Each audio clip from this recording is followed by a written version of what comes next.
Hello everyone, I hope you are doing very well. Myself, Konika Kansal, welcome you all on Textbook Super Coaching. So yes, आज हम जो important discussion करने जा रहे हैं कि नेट अगर हमारा क्लियर हो जाता है तो क्या हमें पीएचडी करनी चाहिए है या नहीं है. So what are the benefits of PhD after clearing the UGC NET. So आज हम इसी के ऊपर डिस्कशन करने जा रहे हैं. So the main thing, UGC NET to a rewarding PhD. PhD अपने आप में एक बहुत अच्छी डिग्री है जहां पर आप एक अपने आप को डॉक्टरेट अपने नाम के आगे आप लगाते हैं. सो द थिंग इज, सपना बहुत अच्छा लगता है. हमें लगता है कि यार काश मैं भी अपने नाम के आगे एक डॉक्टर लगाऊं.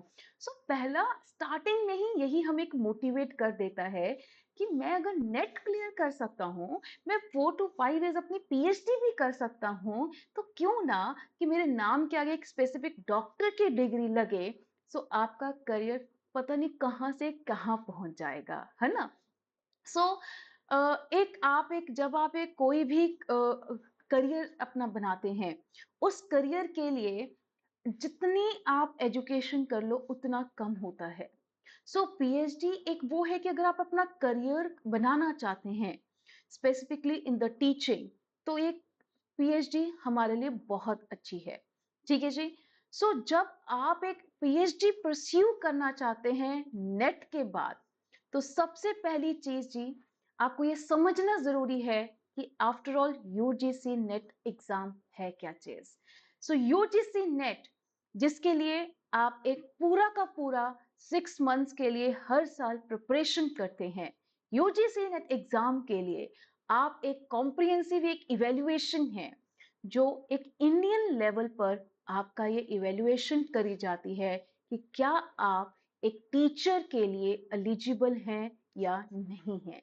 यूं कह लीजिए, एक प्रोफेसर के लिए आप एलिजिबल हैं या नहीं है. तो आज अगर आप इंडिया में यूजीसी नेट क्लियर करके जाते हैं, तो ये नहीं है कि आप कहीं बाहर फॉरेन कंट्री में पीएचडी कर लो ना. इंडिया से अगर आपका नेट क्लियर है, तो आप इंडिया में ही नेट के बेस पर पीएचडी में इनरोलमेंट करा सकते हैं. सो बेसिकली आपका एक मास्टर डिग्री कंप्लीट होनी जरूरी है या परस्यूइंग इन मास्टर डिग्री है कोई भी पोस्ट ग्रेजुएशन में, तो आप यूजीसी नेट का एग्जाम दे सकते हैं. और इसके लिए आपको एक क्वालिफाइंग क्राइटेरिया होता है कि अगर आप अपने हायर एजुकेशन यानी कि पोस्ट ग्रेजुएशन में मिनिमम आपने कितने स्कोर्स अवेल करे हैं, तभी आप यूजीसी नेट एग्जाम दे सकते हैं, अदरवाइज नहीं दे सकते हैं. ठीक है जी. सो नेट एवरी 6 months के बाद हमारे इंडिया में कंडक्ट होते हैं, मोस्टली इन जून एंड दिसंबर में ये एग्जाम कंडक्ट होता है. सो नाउ द थिंग इज, अब हमारे लिए क्या है कि हम पीएचडी करने के ना बेसिकली मैं मान के चलती हूँ आपके पास 3 पर्सपेक्टिव्स होते हैं.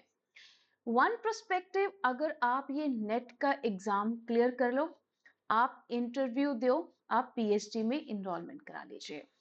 सेकंड होता है जी जेआरएफ हो गया है, तो भी आप डायरेक्ट पीएचडी में एडमिशन ले सकते हैं. एक होता है जी, हर यूनिवर्सिटी का अपना एक एंट्रेंस एग्जाम होता है फॉर द पीएचडी. सिलेबस वही नेट का है, तो क्यों ना नेट का एग्जाम क्लियर कर लो. नेट भी होगा, आप अब ये भी माना जाएगा कि हाँ जी आप नेट क्लियर हैं, और इसी के बेस पर आप पीएचडी में भी एडमिशन ले सकते हैं. ठीक है जी. So now the thing is, what are the benefits. आपको बेनिफिट्स क्या है. तो सबसे पहली चीज, नेट क्लियर करने के बाद आप एक स्पेसिफिक सब्जेक्ट चूज करते हैं जिसके आगे आप पीएचडी करना चाहते हैं, तो ऑब्वियसली आपके अंदर वो एक्सपर्टीज ऐड हो जाएंगी. आपको उस फील्ड की डेप्थ में नॉलेज होगी, आपकी एक स्पेशलाइज्ड नॉलेज वो मानी जाएगी कि कहीं पर भी उस स्पेसिफिक फील्ड में आपकी स्किल्स की जरूरत है, आप हो. Second thing, advancing academia. PhD है जी आपके पास, आप किसी भी यहाँ एक मेंबर, एक रिसर्च सेंटर का मेंबर बन सकते हैं, रिसर्च प्रोजेक्ट को लीड कर सकते हैं, जिसपे आपको बहुत अच्छी अर्निंग भी होती है. और एक्सपेंडिंग अपॉर्चुनिटीज वही है, आपका करियर पाथ, आप अपना एक अच्छे टीचर बन सकते हैं, आप एक रिसर्च इंस्टीट्यूट में काम, इवन आप एक इंडस्ट्री में भी एक बहुत इंपॉर्टेंट रोल प्ले कर सकते हैं।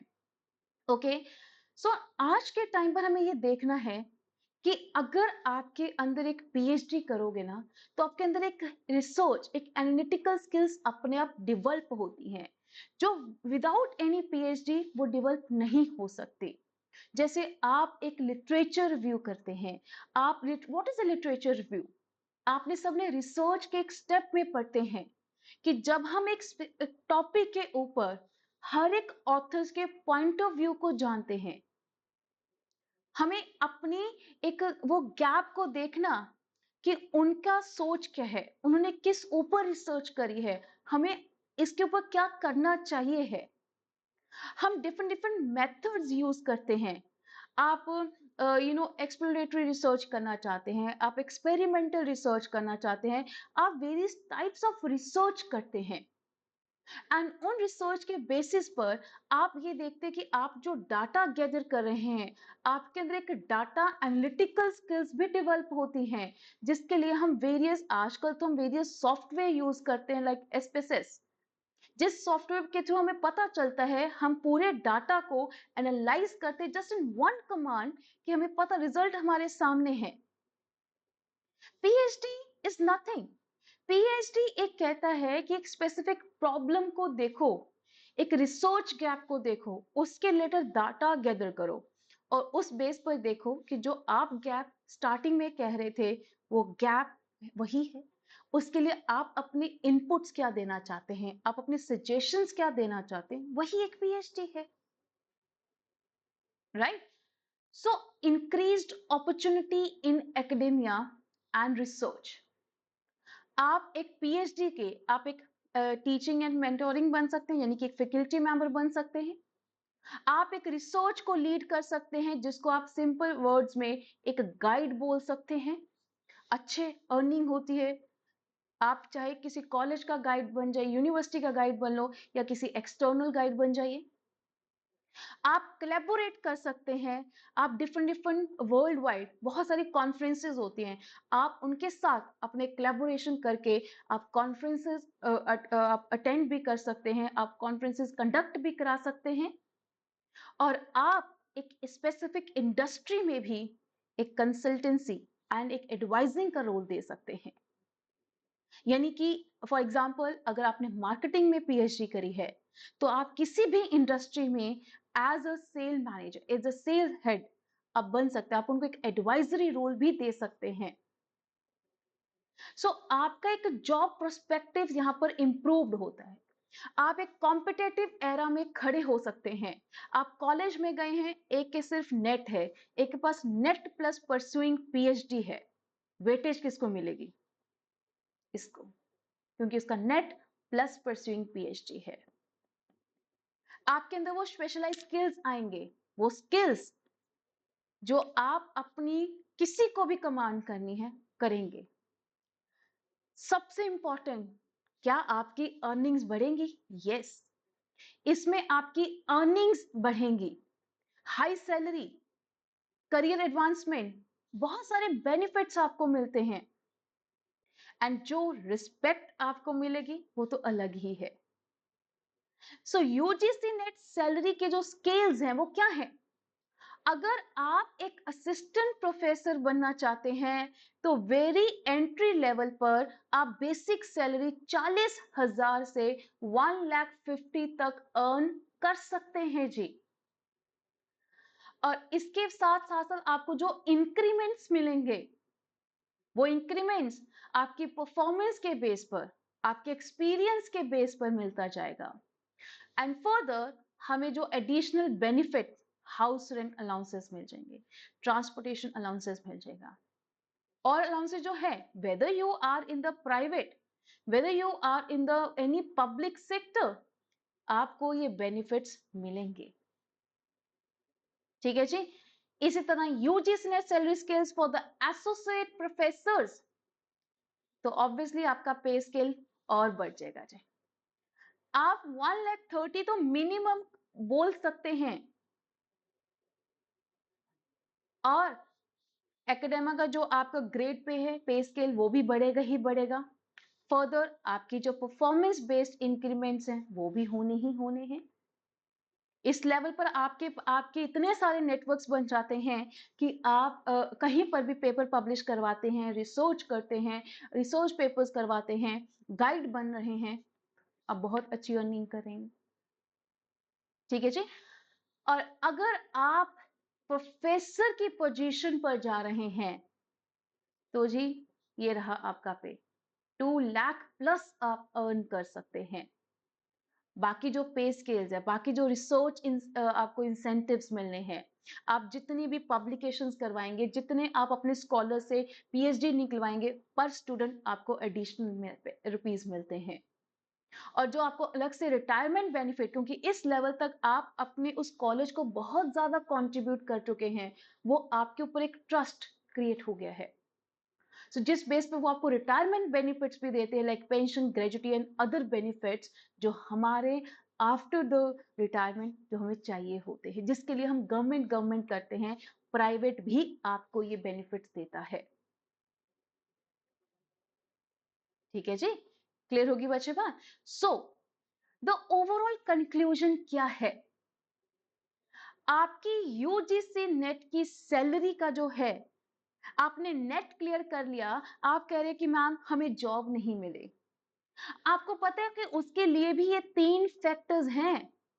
वो 3 फैक्टर्स क्या हैं? वन इज योर एक्सपीरियंस, आप फ्रेशर हो या आप एक्सपीरियंस, आपकी क्वालिफिकेशन सिर्फ पोस्ट ग्रेजुएशन है या पीएचडी परस्यू है, व्हाट्स योर परफॉर्मेंस, आपका आउटपुट क्या आ रहा है जी, उस आउटपुट के बेस पर you get the better job opportunity.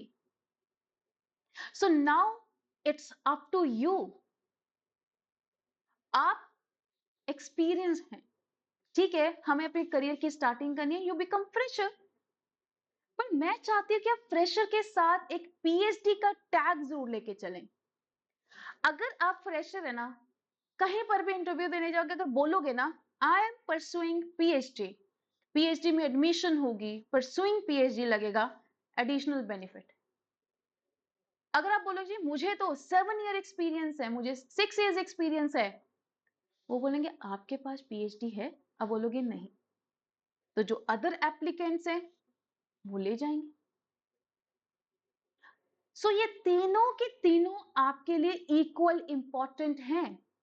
आप ये नहीं कह सकते कि चलो मेरे पास एक्सपीरियंस है, I get the good job, आज मिलेगी, पर हमें अपना करियर आगे अगला 5 साल कैसा होगा, नेक्स्ट 10 ईयर्स, नेक्स्ट 20 ईयर्स के लिए मैंने अपना करियर वो बनाना है। सो अगर आज आप अपनी पीएचडी में 4 to 5 ईयर्स भी इन्वेस्ट कर देंगे तो आगे 30 ईयर्स आपके हैं।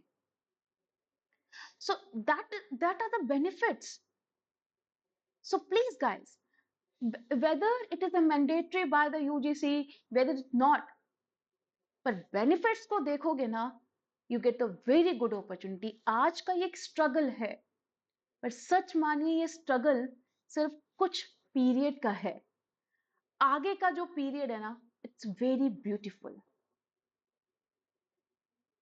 समझ रहे हो जी? ठीक है जी। सो मैं सिर्फ आपको बस इतना बोलूंगी, आपको सबसे ज्यादा किसके ऊपर काम करना है?